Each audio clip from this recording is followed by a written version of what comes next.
Magandang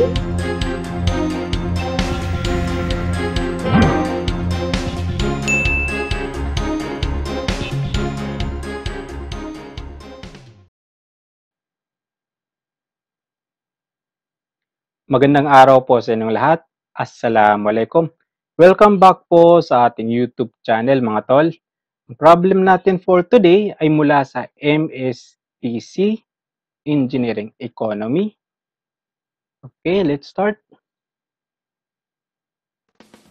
Determine the exact simple interest on 1,000 pesos which was deposited on January 15, 2021 and to be withdrawn on October 15, 2023 if the interest is 10%. Okay? So, ang hahanapin natin dito, according dito sa problem, is simple interest.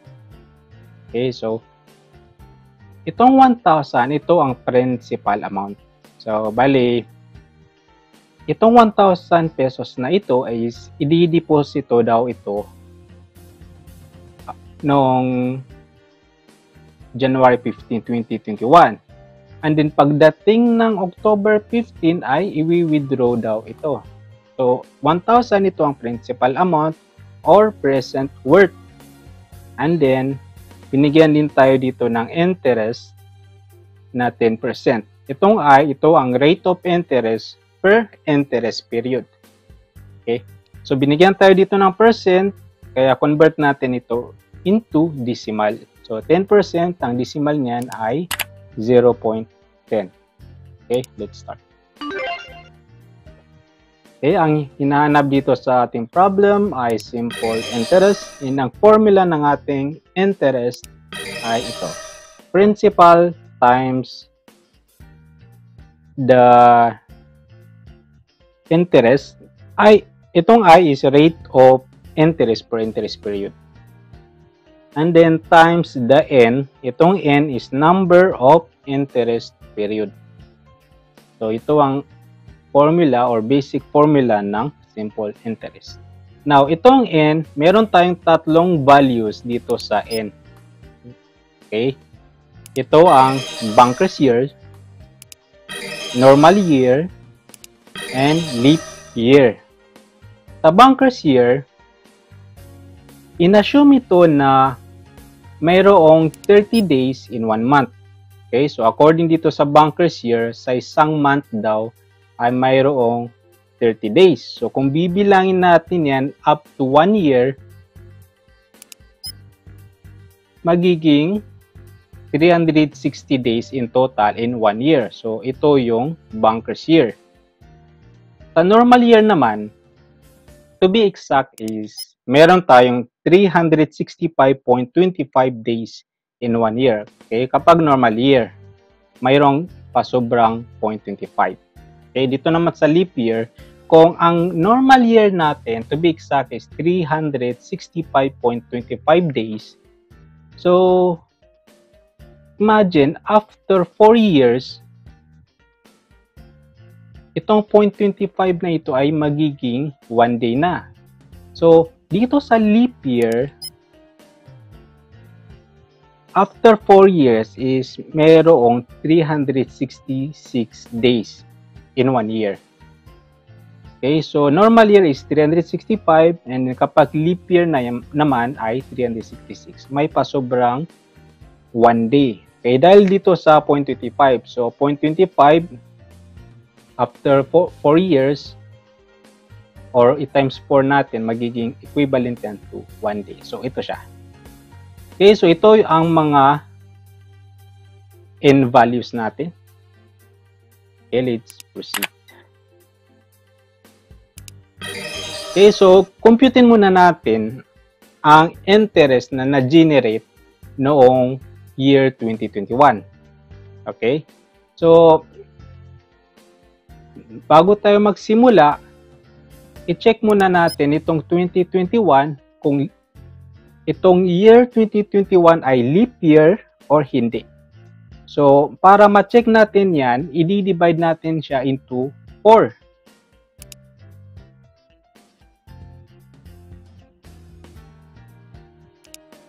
Okay, so ang resulta niya is 505.25. So, ibig sabihin, whole number. So, kapag ang year, dinivide natin to 4 and then whole number ang labas, then ibig sabihin yan ay hindi siya leap year. Pero kung whole number, leap year siya. Pero for this case, since hindi siya whole number, dahil mayroon siyang decimal, so hindi siya leap year. Dahil hindi siya leap year, ang value ng ating N ay 365 days. Okay? Now, itong D, ito yung number of days. Okay, so bilangin natin yung number of days from January 15, 2021 up to December 31, 2021. Paano ba natin nabilangin? So, di ba, in 1 year, meron tayong 365 days. Ito, madali lang to dahil January. So, bawasan natin ng 15 days. Binawas natin dito yung January 1 up to January 15. So, bawasan natin ito ng 15 days. So, magiging 350 days na lang ito. So, that means, ang number of days natin dito sa 2021 or from January 15 up to December 31 ay 350 days. Now, makukompute na natin dito yung interest na na-generate noong 2021.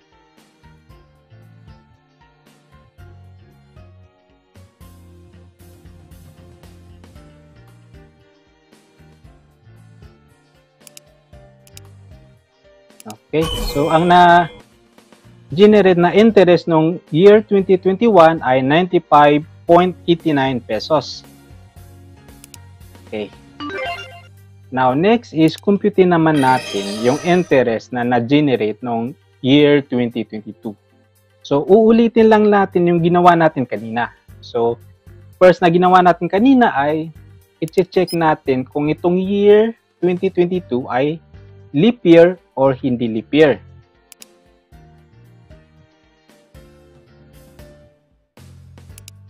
Okay, so ang resulta ay 505. So, hindi siya whole number dahil meron siyang decimal. So, dahil hindi siya whole number, so ibig sabihin yan, hindi siya leap year. And dahil hindi siya leap year, ang value ng ating N ay D over 365. Okay. And next is bilangin naman natin yung number of days dito sa year 2022. So, from January 1 up to December 31. Pero ito, madali, very obvious yung resulta dito. Dahil 365 days. Bakit? Dahil ang January 1, ito yung first day, pinaka-first day of the year. And then, ito namang December 31, ito naman yung pinaka-last day of the year. So, from January 1 up to December 31, obvious na obvious, 365 days na yan. Okay, so hindi na natin kailangan mag-compute, automatic na yan. Okay, so magko-compute na natin dito yung interest na na-generate ng 2022. So, 1,000, okay, 365 over 365, this is literally equal to 1. So, ang matitira na lang is itong dalawa. So, 10% ng 1,000 is 100 pesos. So, ang na-generate na interest noong year 2022 is 100 pesos. Okay, so dito naman tayo sa 2023. Compute natin yung na-generate na interest noong year 2023. So, ulitin-ulit natin yung ginawa natin kanina. I-check natin kung ang 2023 ay leap year or hindi.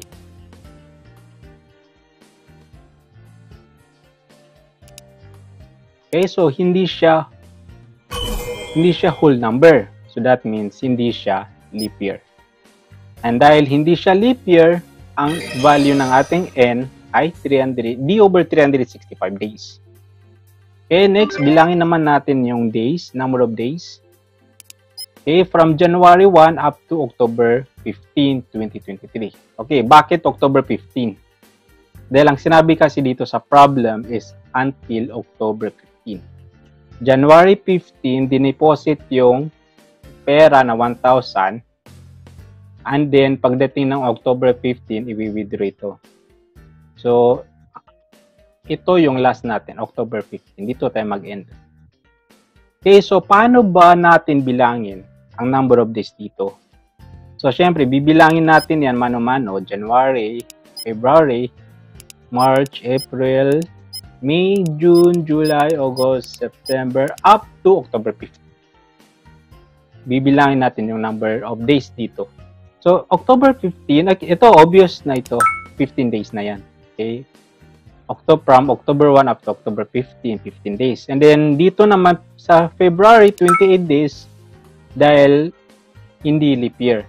Year 2023 ay hindi leap year, kaya 28 days. Now, ang problema natin, ito yung problema natin. January, March, April, at saka itong ibang months is hindi natin alam kung ilang days yung meron sila. 31 ba o 30? Okay? Pero, buti na lang. Mayroon tayong kamao. Alhamdulillah. Okay, so gagamitin natin itong kamao natin. Itong kamaong bakal. Duterte. Okay, so gagamitin natin ito para mag-compute natin ang number of days dito sa mga month. Okay, so paano ba ito? Paano ba ito gamitin?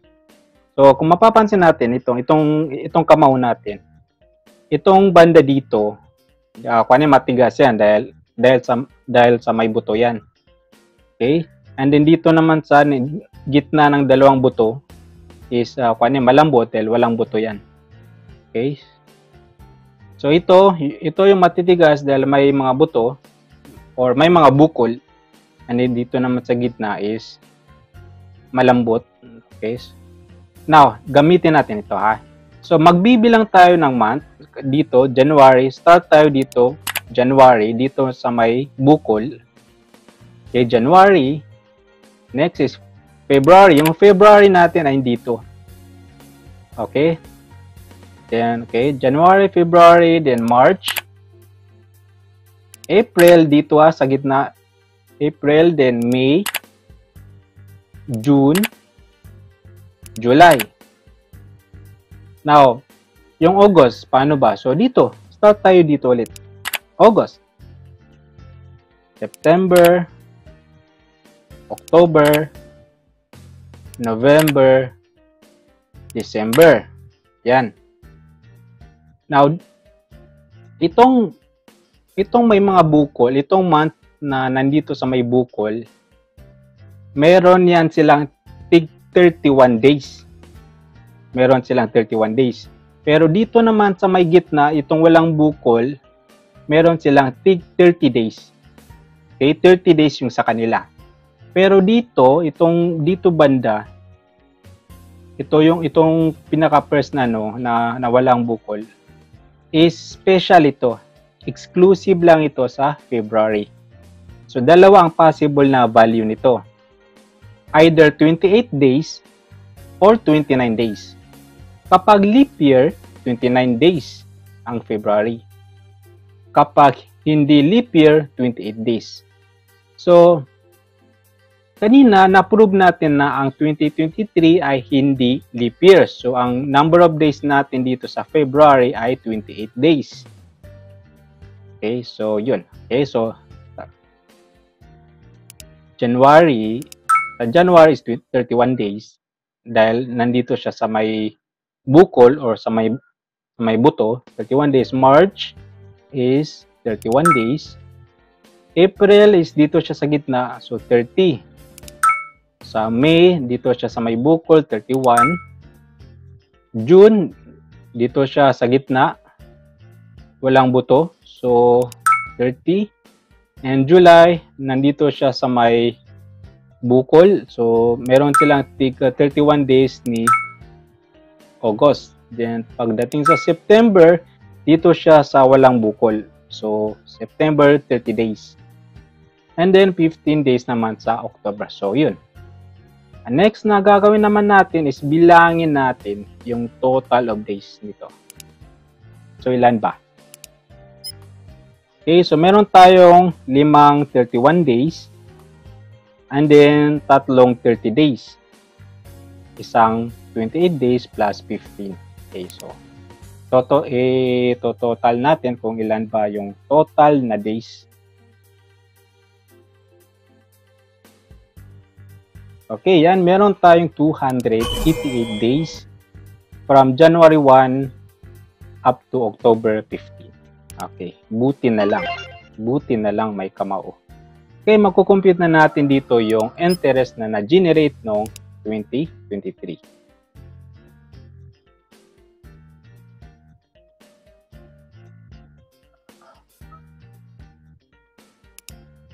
Okay. Ang na-generate na interest noong 2023 ay 78.9 pesos.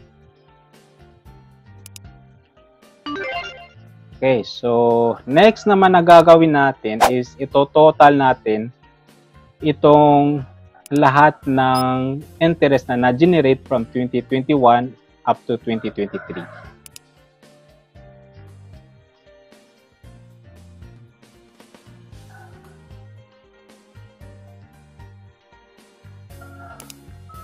Okay, so ang total na na-generate na interest from January 15, 2021 up to October 15, 2023 ay 274.79 pesos. And ito na ang ating final answer. Okay, problem solved mga tol, and see you ulit sa ating next problem, inshallah. Assalamualaikum.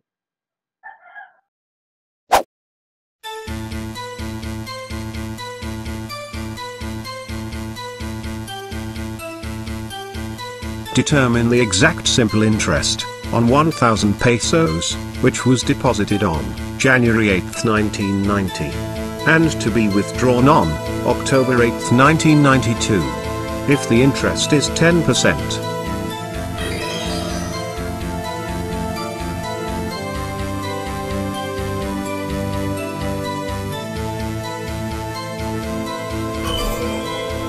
$274.86 pesos.